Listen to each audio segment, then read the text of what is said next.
right. That's set up. Hello, Rabbi. How are you? Okay, Gina, I have meeting on the phone for the baby supervisor for maybe 5 minutes more. Okay. She come back. I know how busy it can be. We're going to wait a few minutes anyway for other people to log in. Okay, but she talking on the phone for the supervisor, the baby supervisor. Right.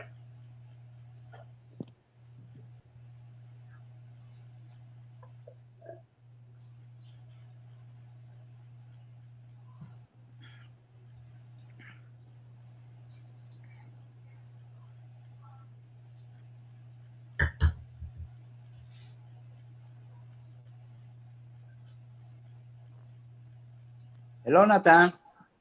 Hello, ¿cómo estás? Bien. ¿Cómo anda la familia? ¿Está todo bien? Gina talking in the phone for the baby supervisor. Oye, ella viene rápido, 5 minutos, and then 5 minutes coming back, 5 or 10 minutes. Bueno.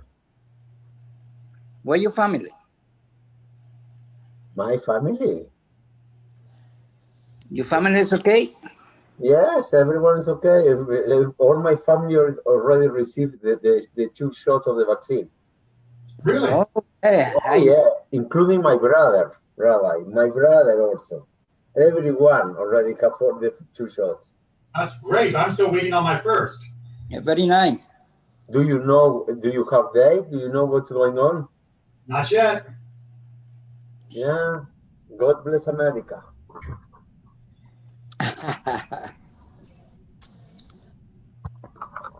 I still can believe that teachers we don't receive any vaccine and they are forcing us to be there. Like it's shameful. It is. I don't like to be political when I'm wearing my rabbi hat, but one does think that there could have been a better way to handle the distribution. Yeah. It seems that we're able to handle lots of other things more efficiently than this, and like you said, with a better thinking of where the priorities should be. But at least we're getting it going, and at least it's beginning to be distributed. And thank God, it seems that most people are not listening to the ridiculous ideas about the anti-vaccine nonsense. No, yeah. The problem is I was talking with my mom, and we are behind 6 months, 8 months in all the process. The rest of the countries in Europe and Israel and Asia, they started before us. So now the government tried to catch up in the process, and that's a problem. I was listening to reading an article about Israel, and right now they have more vaccine doses than people waiting to take them, because some people, certain segments of the Israeli population, are not showing up for the vaccines. So it's the opposite problem we have here. Well, also we live in Florida, it's a state with a lot of seniors. Well, true. Although if all the seniors had already gotten it a month ago, I'd be fine. But even many seniors are having trouble. My mother's still waiting for her second shot. I mean, she has her date, she has her appointment, but it should have begun long ago. Oh yeah, my in-laws, they took them forever to have the first shot. Yeah, for sure. What can we do?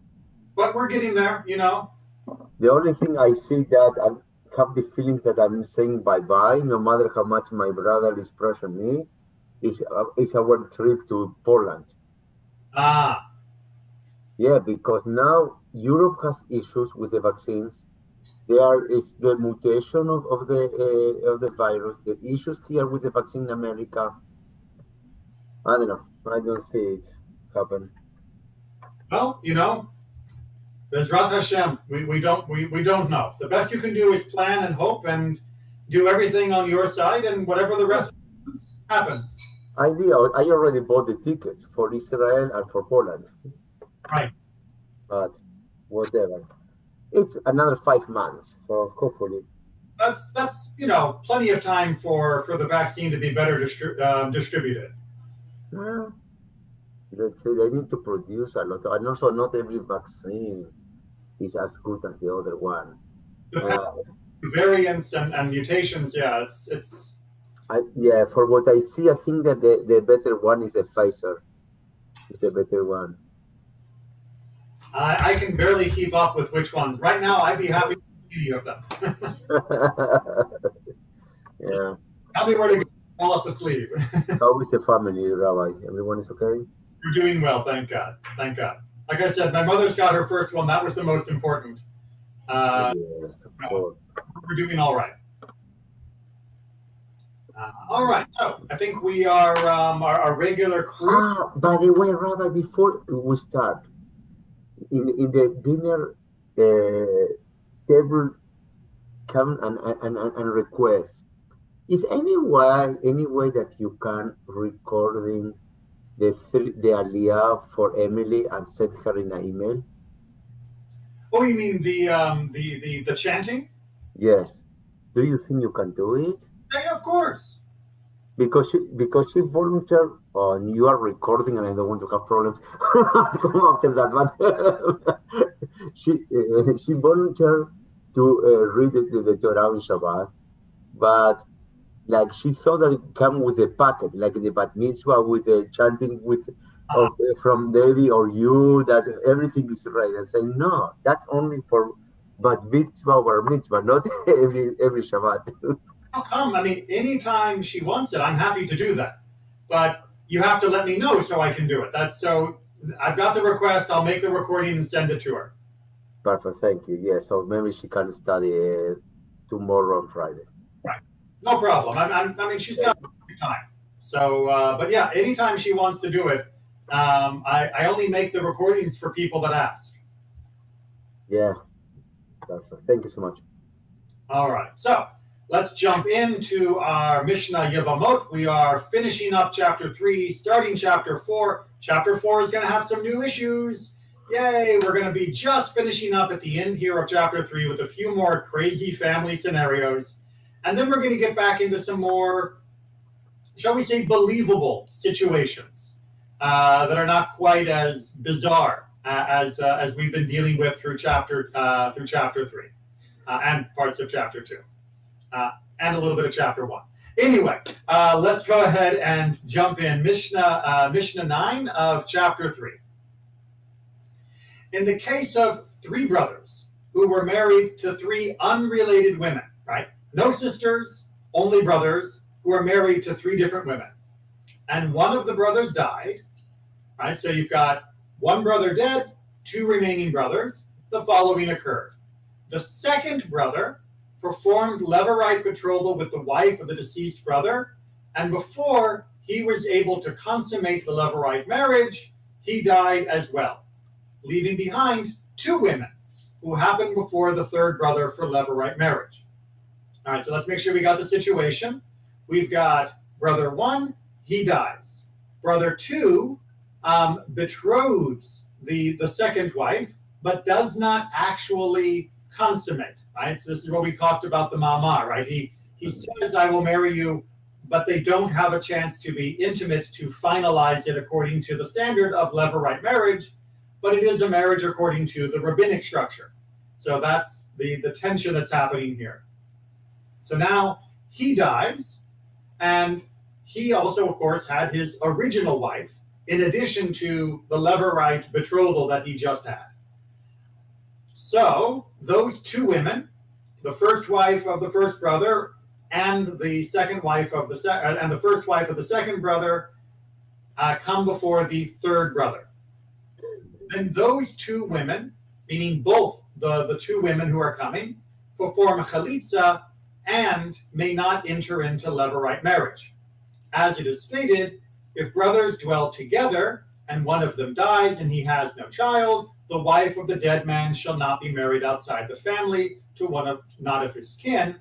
Her brother-in-law will have intercourse with her. This teaches that a woman eligible for levirate marriage is one who has levirate relationship and not one who has a double levirate relationship, right? So what do we mean by double? Excuse me, let me just scroll that down and make it easier on my looking. In this case, the wife of the first deceased brother requires levirate marriage due to both the marriage with her first husband as well as the marriage of the betrothal of the second brother. Right, so she is a leviratess, and she's a Yevamot doubly, because she was fully married to the first brother, and so she needs levirate marriage for him. And she was kind of married to the second brother, not fully to the levirate version fulfillment, but almost. And so therefore, she did not fully discharge the levirate need from the first husband, but she has taken on a levirate need for the second husband because of the near betrothal that has occurred. So she is a levirate widow for two guys. And but we say that in this case, almost it's not enough. They need to consecrate. If they don't, consummate. Consummate, no consecrate, consummate. Yes, sorry. If they don't consummate, okay, it's nothing. So therefore, she has only the duty for the first brother, not the second. Okay. So you have she has only for the first one, because the second one, if they don't consummate, it's nothing. But you have also the wife of the second brother that also now she can. Therefore, the third brother should marry the two wives. The second wife? No, both wives. Okay, so the second wife, is not really an issue, because if you're forbidden to one, you're forbidden to both. I mean, that's we've already talked about before. But the issue here is that you have the issue of being married enough to need something to be done, but not married enough, according to the levirate rules, for it to no longer be necessary. So what happens is you are caught by both rules. The two rules are overlapping. By the Torah rule, she is in need of levirate marriage because the first husband's relationship with her was never finished by the second brother who married her just by words. So she still needs the levirate marriage from the first brother because the second brother never canceled it enough. Correct. He did cancel it enough that she is now considered to be his wife because he did betroth her according to rabbinic law. So if this had just been a regular woman and not the wife of the first brother, that would be considered married, and she would need to have levirate marriage for the second brother. If this had been her first marriage, she would now need a levirate marriage. But we didn't learn that for Yevamim, you need to consummate. If not, it's not enough. Exactly. So actually, it's only for the first brother. The second brother, nothing happened. Almost betrothed, but nothing happened. No. To finish your duty for the levirate marriage, there must be consummation. There must be. Right.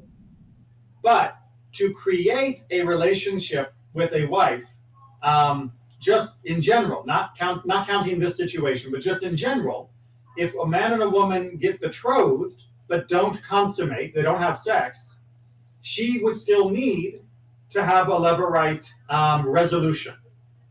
So what happens is that she is married by the second brother enough to need a discharge, to need some release, but not married enough that she's no longer considered to be the wife of the first brother. So basically married to both of them a little. And that means that she needs to be released in two ways. Right? She needs to be released from the first brother, and she needs to be released from the second brother. But you can't do a levirate marriage with one woman for two guys. Because, well, who would the baby belong to? The first husband or the second husband? So instead, you do chalitza and you dissolve the relationship for across the board, and they're done. So this is a case where it's quite literally a rock and a hard place. She is trapped by both brothers, and thus the only possible resolution is to do chalitza, because he can't marry her on behalf of the first brother, because he would still have an obligation to the second brother, and he can't marry her on behalf of the second brother because there would still be an obligation to the first brother. And he can't marry her on both brothers because then neither one of them is going to know which brother the baby belongs to. So therefore, chalitza is the only escape, because something has to be done, because she is bound. And so the answer of release through chalitza is the final version. Aaron, you have your hand up. Yes, Rabbi, and I know the Torah wasn't given at this point, but this is the same problem they have with the sons of Judah, which I keep coming back to, I know. Well, no, the sons of Judah were sequential. Wasn't it? But there was a third one that she was chained to, that they were waiting for. Right, but she consummated. She had sex with the previous brothers. That was, in fact, with the second brother, the problem is that they had sex very clearly in the text, but he refused to allow her to get pregnant. Right.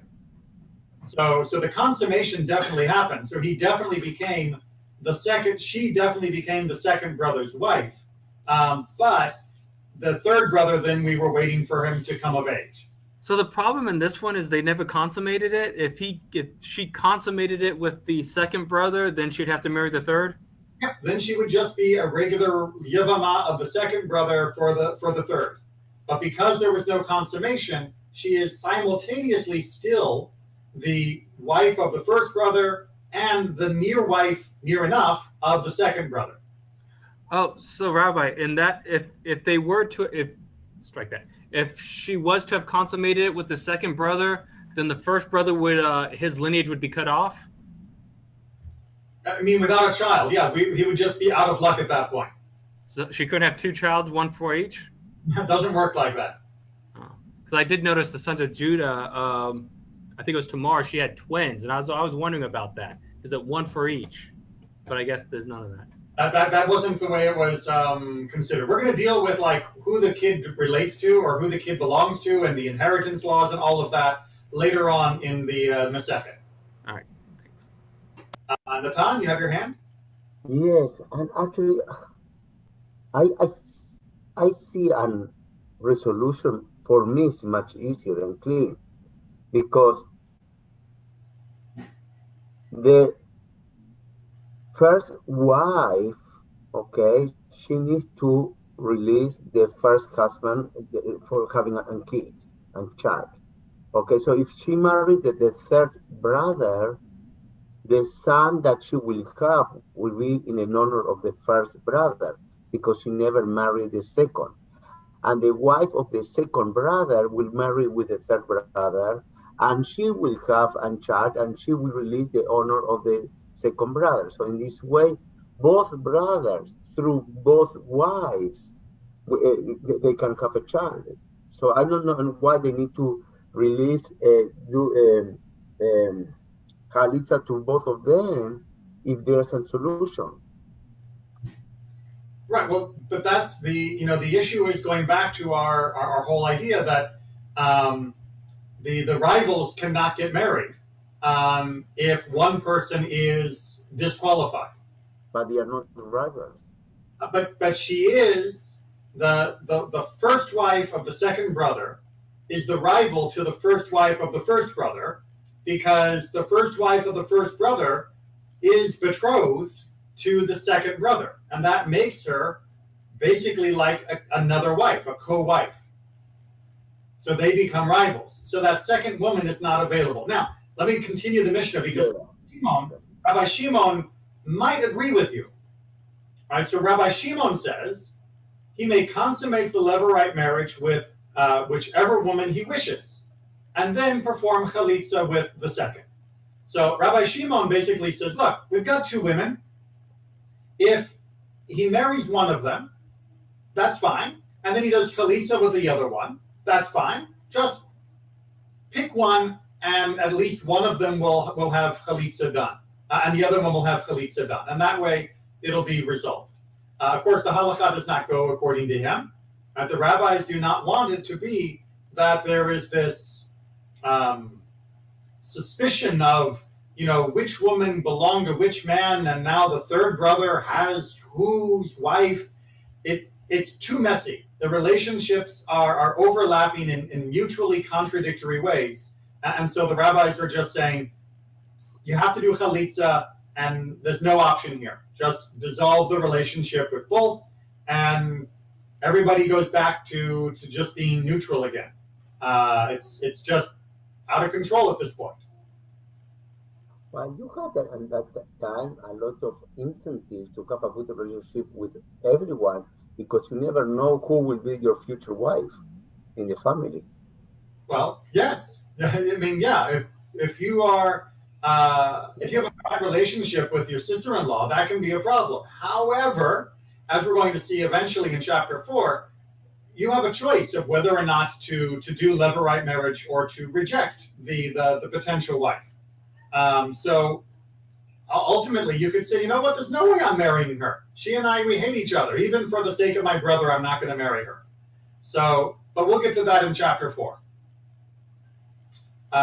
Slightly different situation.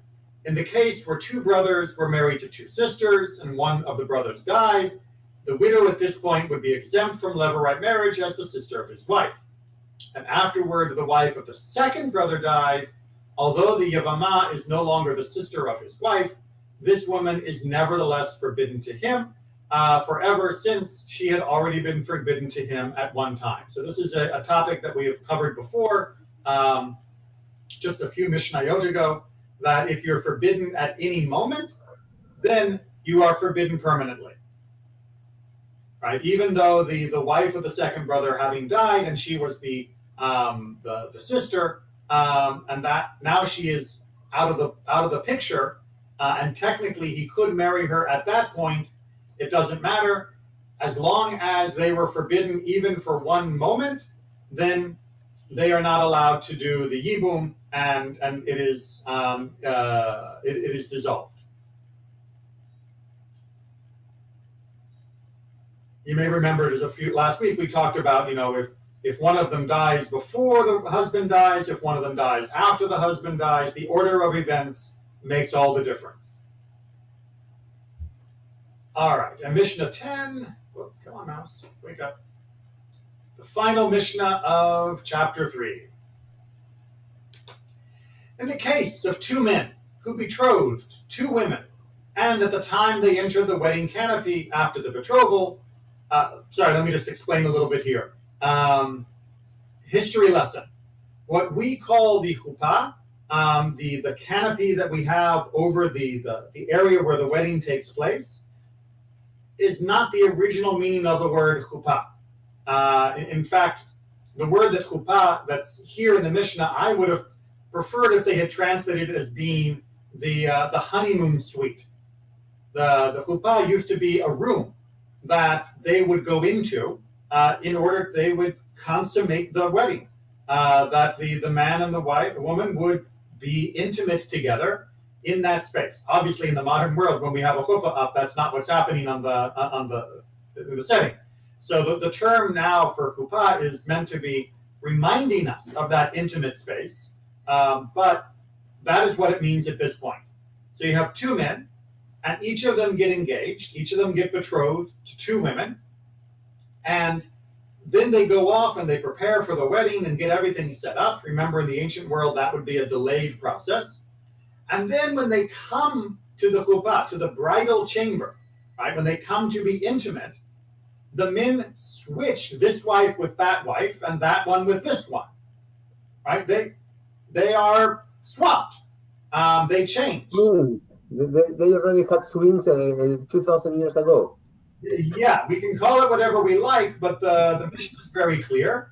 Then these two men are liable for engaging in forbidden sexual relations with a married woman, since each of them had intercourse with his fellow's wife, right? So, yes, and this is a point that's really important to remind ourselves, once you are engaged, betrothed, right? Once the Hare At Mekudeshet Li, the phrase that's used during the wedding ceremony is said, the token is given and accepted, the bracha is recited. Once all of that part of the first part of our modern wedding ceremony is done, any infidelity is considered adultery.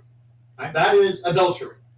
Even though the ceremony has not concluded, and in the ancient world, even though the second part of the ceremony, the Shever Brachot, the 7 blessings, and the chuppah, the intimacy, would be delayed for months or maybe a year, even though that was waiting for the finalization, any fooling around in the meantime is considered adultery. So And what happened if that happened by mistake? Because it was like Yaakov, everything was dark, you didn't see it, oops, and they are very similar. What happened in that situation? all right, so we'll talk about mistakes a little bit later, but generally speaking, if it was an oops, then there would be a sin offering that would be given for a mistake. But you're going to have to prove that it was an oops, because this is, a fairly major transgression of sleeping with someone else's wife. Now, the issue here that the Mishnah is trying to teach us is that just being betrothed is enough to create the prohibition on intercourse, on sex with someone that isn't your husband.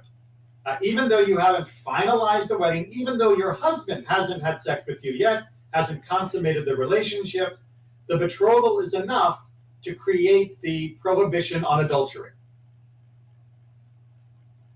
In fact, that's what the next line of the commentary here is saying. The act of betrothal is sufficient to prohibit a woman to all other men as a married woman. Therefore, when the women were switched, both men transgressed this violation. And if they were brothers who did this, then they're also liable for forbidden sexual relations with a brother's wife. So they've done 2 sins in this one act. And if these women were sisters, then they're liable for taking a wife and her sister as well. Right? So now you've committed 3 sins by one night of stupidity. And again, each of these is reminding us that just the betrothal is enough to trigger the prohibition on these 3 different cases of not being with someone else's wife, of not being with your sister, your wife's sister, and not being with your brother's wife. I see a comment in chat. Let me just bring that up. Right. No problem.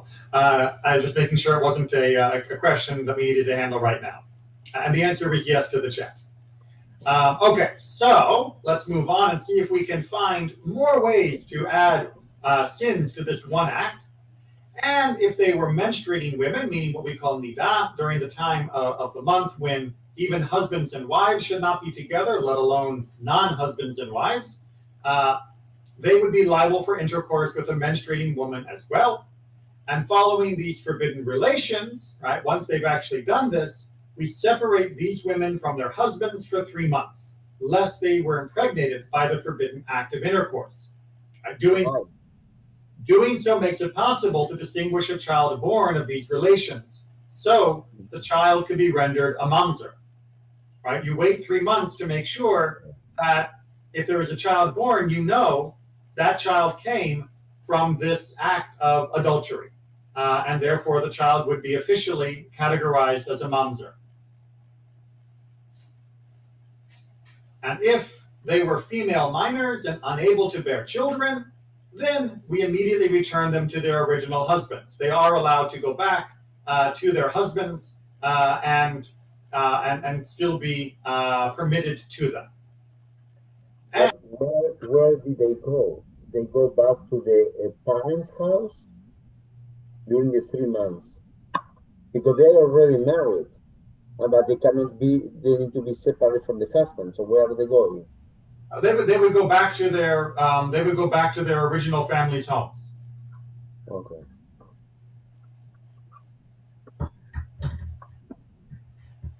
Okay, and if they were daughters of priests, they are thereby disqualified from eating of truma.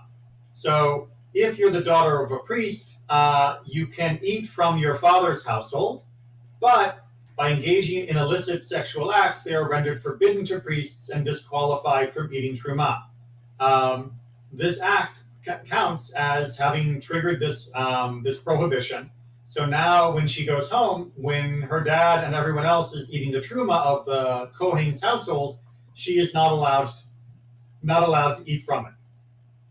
And so, Rabbi, and what happens if the parents refuse to accept her back for 3 months because they are ashamed of the activity that they did?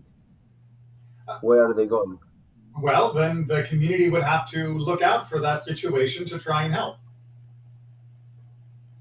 Right? No one else has an official obligation, but the community would step up to try and take care of that situation. They didn't have at the time like a community houses.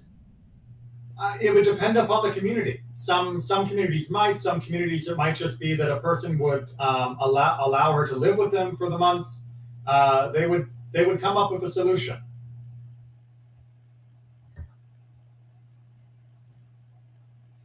The main issue with all of this, of course, is that just being betrothed is enough to trigger this level of relationship. Like I've said a few times during our discussion, in the modern world, giving somebody an engagement ring is not such a big deal. I mean, of course, it begins the process where you start planning the wedding and all of those things, but it's not considered adultery if one of the people cheats. It's not considered any great good thing, but it doesn't actually count as adultery in the eyes of Western European culture and law. It's cheating, it's bad, but it's not the same thing. And a child born from that kind of adultery would just be considered, born out of wedlock, would not be considered born from that forbidden union.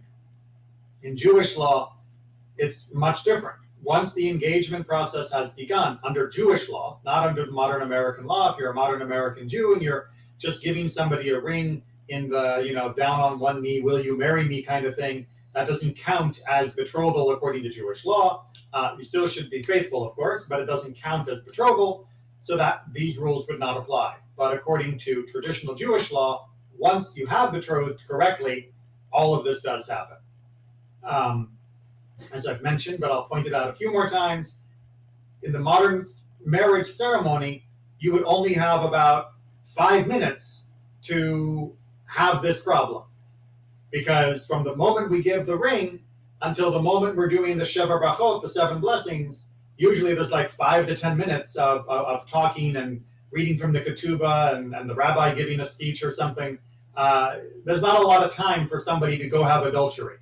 And that's a good thing, because it prevents some of these problems from coming in during that gap in the time. So I'm glad that we've combined the two elements of our marriage ceremony into one ceremony. All right, shall we move on to chapter 4? All right, not seeing any problems. So let's talk about a few more chalitza obligations. When a man who has a brother dies childless, our classic situation, his widow, again we call her the Yevamot, and one of his brothers, we call him the Yavam, may perform a ritual through which she is freed of her levirate bonds. Chalitza. This is what we talked about way back in our first class, and we've referred to throughout. It is then considered with regard to forbidden relationships as though they had been married and divorced. Therefore, he is forbidden to her relatives and she to his. So this is very important to get on the table, and it's something that we haven't talked about before this point, I don't think, which is, in general, if you divorce your wife and you divorce your husband, there are a ring of relatives around the opposite side and opposite gender that you are not allowed to get married to. The issue here, and we'll talk about that list later, the issue here is, well, what does chalitza count as? Does that count as I was never married to you? Or does that count as I was married to you and gave you a divorce? As we're going to see through a couple of different halachot in chapter 4 here, most of the time chalitza counts as though it was a regular divorce. And that's going off the basic principle that once they were betrothed, in this case, which happens automatically when the first brother dies, then any dissolution of the relationship is basically the same thing as divorce. There are going to be a few exceptions to that as we go forward, but that's the basic rule. It's the same rule as before. If once forbidden a relationship for a moment is forever. So Basically, it's an extension. but chalitza in this case counts more or less mostly as divorce when it comes to other laws that would reference divorce. Okay, so we're going to go ahead then and put this. Oh, yes, Aaron? I had a quick question though. Just out of curiosity, can we go over the reasons why it's similar to divorce and the reasons why it's different than divorce? Well, in terms of how it is similar and how it is different, that's what we're going to be going through as parts of chapter 4. Right. And I understand they both dissolve the bond, but right. So as far as the reasoning behind that in general, like I said, the specifics will work out as we go through them. But as far as the general reasoning behind it, it is because when the first brother dies, the widow and his brother basically become automatically betrothed. I know there was no ring ceremony and he didn't say the special formula and all of that, but by virtue of the first brother dying, they are now engaged, whether they like it or not. And as we were just seeing at the end of chapter 3, engagement in Judaism is a pretty serious thing. And in general, the only way to dissolve that engagement, for example, in the modern ceremony, if the bride or groom was to storm off from under the chuppah and say, I don't want to finish this, after having accepted the ring or given the ring and done the first half of the ceremony, they would need a get. They would need to get divorced. You can't just pull it off once that first half is done. And in this case, the first half was done without their awareness because it happened the moment the brother died. So in that respect, they are in a situation that needs the dissolution. However, there's a special form for that dissolution within the Levirate system, and that dissolution is called chalitza. And so in general, chalitza is going to lead to similar results as divorcing. But the particulars, that's what much of chapter 4 is going to be about. So let's get some more text on the table. However, with regard to one who performs chalitza with his Yevamot, and then she is found to have been pregnant at the time of chalitza, and she gave birth, in the event that the offspring is viable, well, the deceased husband has been now survived by offspring, and so there was never any Levirate bond. Consequently, the chalitza that was performed was entirely unnecessary and a meaningless act. Make sure you understand what the Mishnah is saying here. They do chalitza, right? He says, nope, not going to marry you. She says, oh, okay, here's a shoe, and it's all taken care of. They're dissolved. But then it turns out she was pregnant by the first brother, the one who died. Well, when she gives birth and the child lives long enough to be considered viable, then it turns out they never had to do chalitza. Right? They didn't know it because they didn't have ultrasounds back then and pregnancy tests. But it turns out that chalitza was entirely unnecessary at the time that they did it. Because it was unnecessary, as found by the living child, it retroactively erases the chalitza because it retroactively erases the original Levirate bond. So it is as if they were never betrothed by the first brother's death. It is as if the chalitza was never performed. It is as if there was never a bond between them at all. As such, he remains permitted to her relatives and she remains permitted to his relatives. Right? Furthermore, since the chalitza was meaningless, she is not afforded the status of charutza, that is to say, a Yevamot who performed chalitza, a status akin to that of a divorcee. So, not only are they allowed to marry each other's relatives as though they had never been married and divorced, but she also does not become a kind of divorced woman, which is what a chalitza is. Therefore, the chalitza does not disqualify her from marrying into the priesthood. In general, if a woman is a divorcee, she cannot marry a Kohen. However, in this case, And in general, a woman who went through chalitza, she's called a chalutza, she would not be allowed to get married to Kohen either because it's like she was divorced. However, in this case, because the chalitza ceremony that was done was meaningless because a baby came along, she is fine and able to marry the priests if she wants to. If the offspring is not viable, the baby dies and thus doesn't meet the minimum requirement of being viable, then it emerges that the chalitza was indeed necessary. Therefore, he is forbidden to engage in relations with her relatives, and she is forbidden to engage in relations with his relatives, as though they had been married and divorced, and the chalitza disqualifies her from marrying into the priesthood, as she is afforded the status of chalutza. Yes, sir. So, Rabbi, if she's pregnant when her husband dies, you actually have to wait to see if chalitza or the levirate marriage has to be performed then, right? So if you know she is pregnant, right, you wait. If you know she's pregnant, you wait.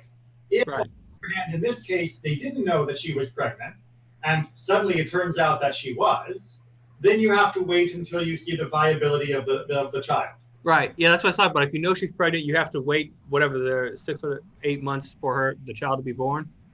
Well, it depends how far along she is. Right, and then you got to make sure it's viable, right? And if it dies, you have to do levirate or chalitza, and then if it survives, there's nothing that happens, right? You're off the hook. Nothing needs to be done because there is a child. Yes. Natan, were you going to say something? Yeah, question. How long does the kids need to have in order to be sure that he will survive? 30 days. 30 days.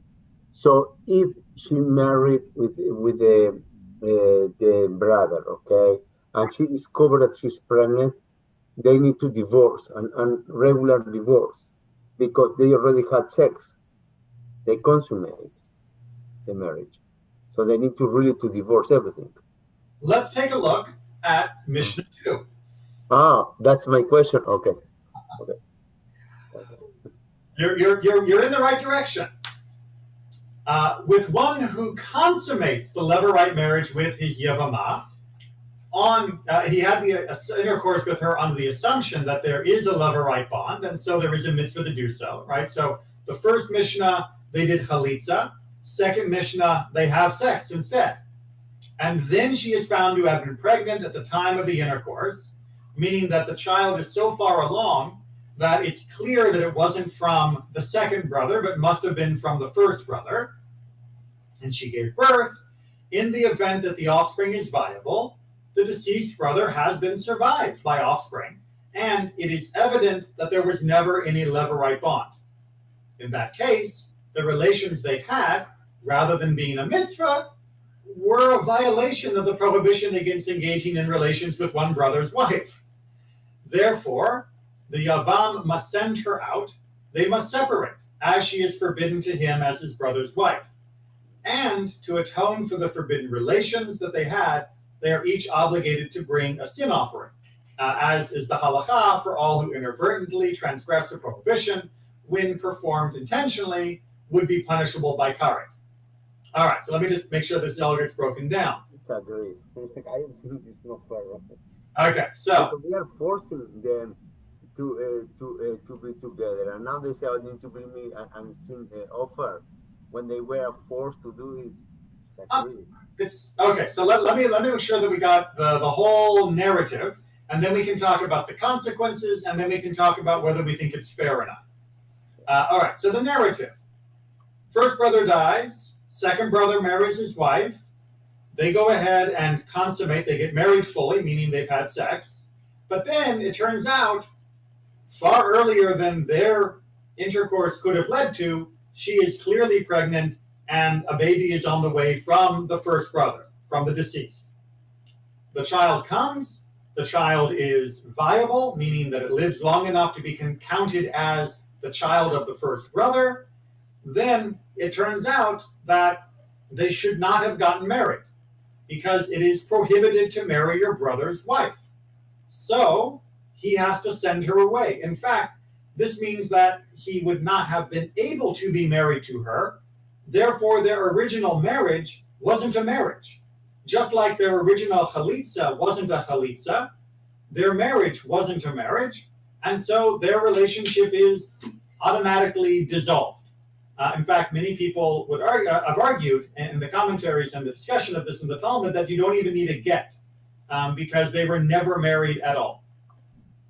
Now, because they had sex with each other when technically they weren't allowed to be with each other because it's his brother's wife and there was no reason to do so because it turns out there was a child, they each then are obligated to bring a sin offering.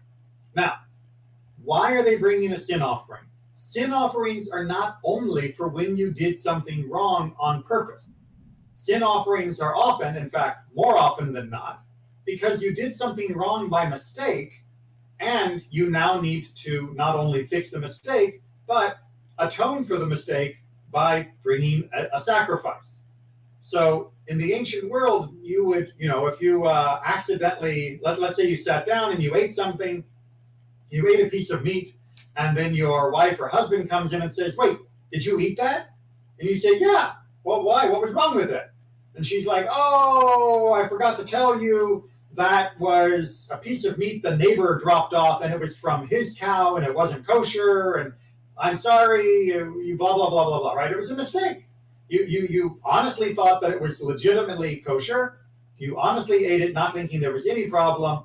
It turns out there was a problem. You have to bring a sin offering because you accidentally committed a sin. Right? Accidental sins are still sins in Jewish law. Not as bad as doing it on purpose, of course, but Jewish law does categorize, something that is done b'mezid, something that is done intentionally, and something that is done bishgaga, something that is done accidentally. And accidental sins still need to be resolved. In the modern world, we don't have sacrifices, we have tshuva, we have the other forms of repentance, and so that's how we take care of it. But in the ancient world, a sacrifice would be necessary for this accidental sin. So we can ask whether or not it's fair that they were encouraged and put into this position by the circumstances, and then they ended up not having it, in fact, did something wrong. But that is the way life sometimes works. You can sometimes think you're doing the right thing, and it turns out it was the wrong thing. And that doesn't mean that you're a bad person, but it does mean you have to fix the mistake. Aaron, I see your hand up. Yes, Rabbi. I know there was the famous story of Hillel, which says you could assume a child was the father of a guy even 12 months out. Right. You wouldn't be able to do the reverse here, would you? Right. So with regards to the way of clearing a child from the suspicion of being a mamzer, the rabbis go to great lengths to find extenuating circumstances in which we could believe that this child was not really the product of a forbidden union, adultery, incest, for example. Right. That definitely was meant to be a mitigation for a child. It was not meant to clear the obligation for Yibum. And so, no, if a child was born 12 months later, you would not assume that it was from the original husband. You would assume that it was from the second husband, but of course, counting as the child of the first. Counting figuratively, but not literally, as his direct offspring. All right. Second half. But you couldn't. I mean, you couldn't if it was, let's say, 8 or 7 months out. You would. Would there be any assumptions? Nope. Because they knew, like us in general, that it took 9 months to gestate, and they knew that in general, if the baby didn't come very soon, or the pregnancy didn't come very soon after the wife and husband were intimate with each other, that the baby was actually coming from the next guy rather than the husband.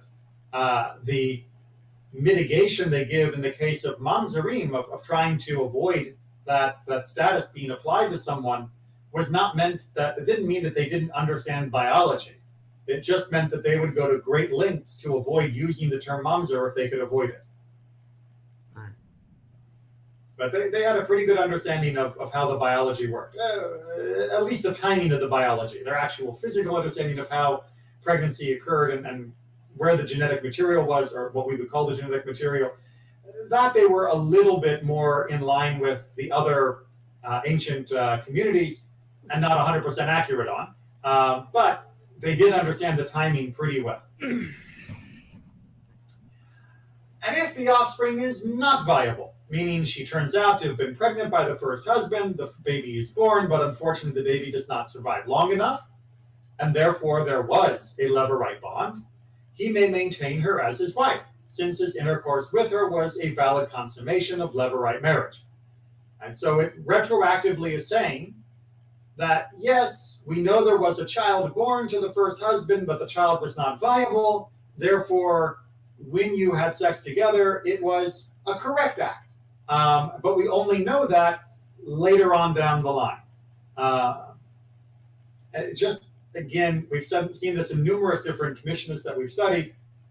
Judaism does not have a absolute requirement that events happen only in a perfectly linear 1, 2, 3 fashion. Sometimes things that happen tomorrow can affect the things that happened yesterday and change the legal status of yesterday, which changes today. So that is something that we should be getting used to as we look through the law. And it's an important factor in understanding Jewish law. All right, the rest of Mishnah 2. If they consummated the wait, did I miss the line? Right. If they consummated the marriage, the levirate marriage, and 7 months later she gave birth, there is uncertainty whether the child is 9 months old, counting from conception, and is the offspring of the first husband, and as such, there was no levirate bond, or whether the child is only 7 months old and is the offspring of the latter husband. That is to say, the Yavam, the brother, and not the deceased, in which case there was a levirate bond. Now, 9 and 7 months, as I mentioned before, they basically understood the timing, but the rabbis had a particular understanding of the 7th month versus 9 months of pregnancy, and what counted as a viable form and a birth at a viable form. And they considered a child born at 7 months to be viable. They considered it 8 months to be not viable until it proved it otherwise.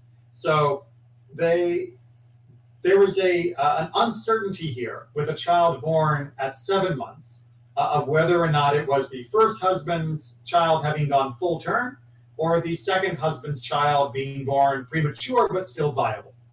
So that's why there is doubt in this case.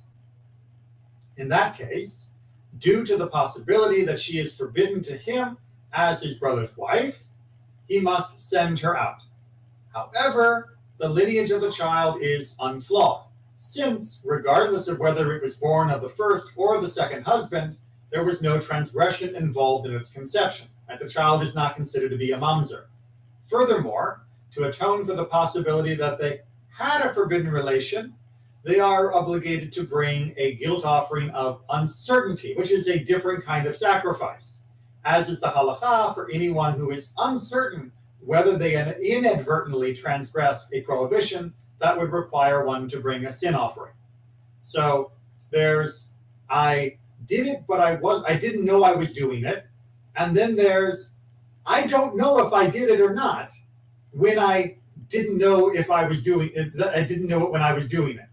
Right? This is a second level of doubt, which the Torah says does still need a sacrifice, but it is a different sacrifice than if you know you committed something as a mistake when you did it. This is, I might have made a mistake, but I don't even know if I did make the mistake. Okay. Is everybody good and confused, or do we understand? Rabbi, every offer and sacrifice need to be only in Jerusalem, or could be also in local temples? In local, correct? So only the Pascual sacrifice in Jerusalem. The rest you can do in local, correct?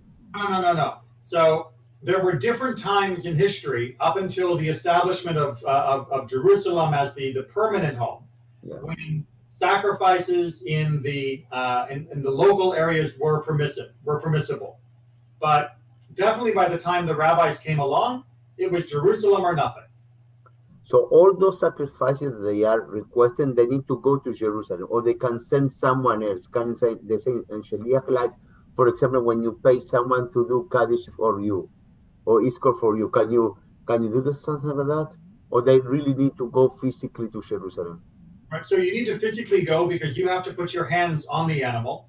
And by the way, someday we should have a longer discussion about paying someone else to do Yizkor or to Kaddish.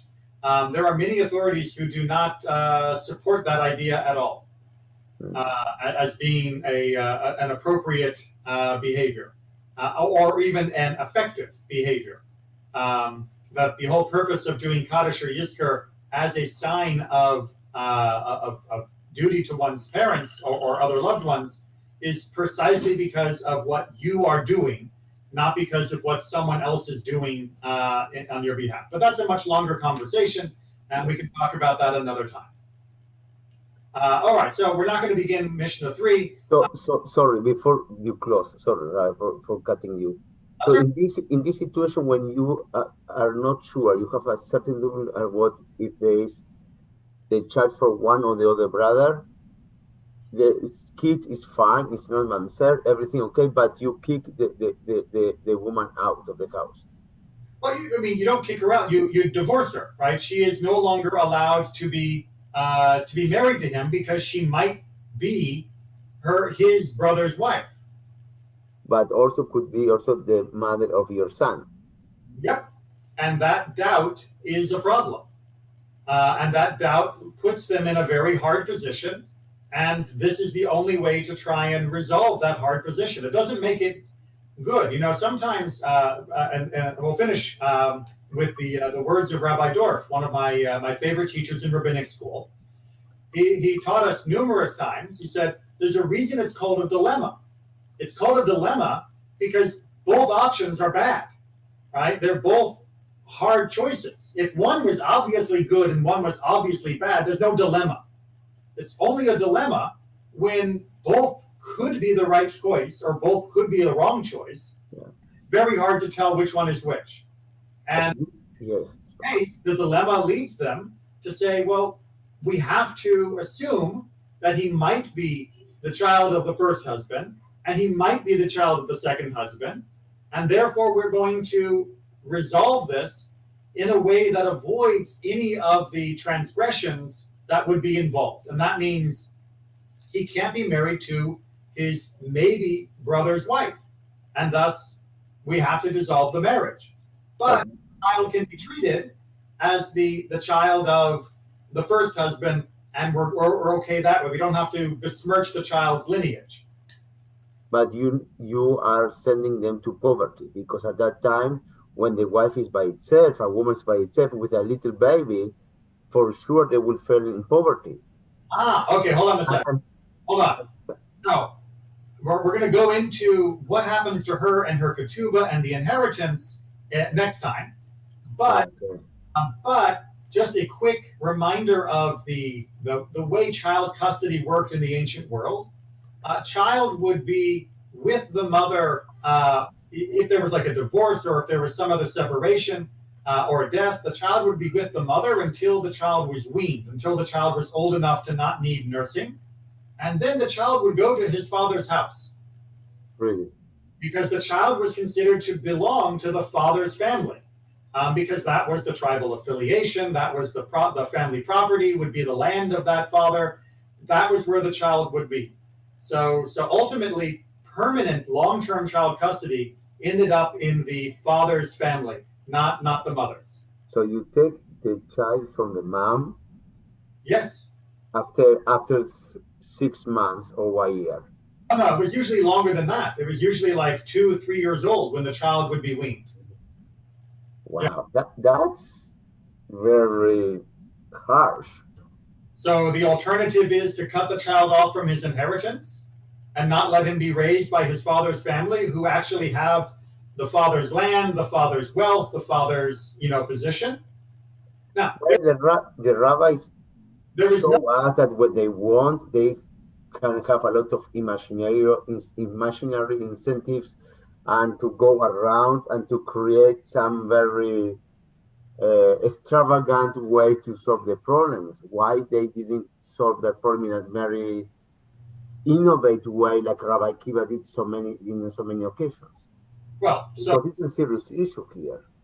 there's an issue, but the issue is also the child is the inheritor of the father, and the inheritance is the family of the father's inheritance. The property, as we're going to see in next week's discussion of her status, does not belong to the wife. It doesn't belong to the mother.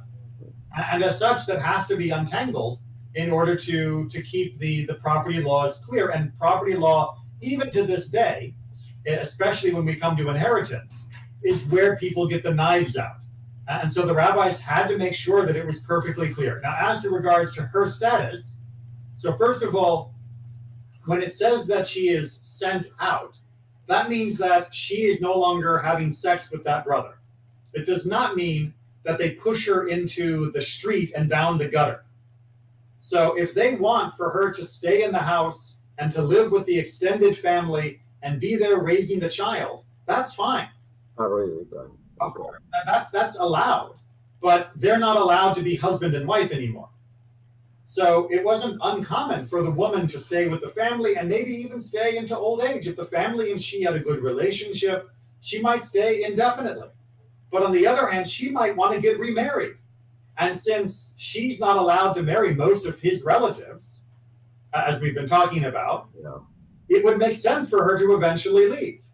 And unfortunately, many of the people that she might want to marry are not going to want to marry the son of the first husband, who will confuse the inheritance issues when it comes time to his own children. So, as messed up as this may feel, it is better than most of the alternatives that would be there. But of course, the best thing to happen would be for people to interact with compassion and kindness and understanding and mercy, and not to ever put anybody into a bad position. But families are families, and sometimes families are nasty. We do need to know what is the law in case it comes to that level of fighting. And indeed, we're going to see more of that next week when we talk about the inheritance and the ketubah. Aaron, final question? Yes, Rabbi. Just out of curiosity, if she has to do halta on the second husband, she doesn't get double ketubah, does she? And we're going to talk about the ketubah next week, so hold on to that question. All right. All right. Thank you guys all very much. Wonderful. Thank you, Rabbi. Thanks, Rabbi. Thank you for the show. Thank you, Rabbi. Thank you. And I'll see you all soon, I hope. Okay.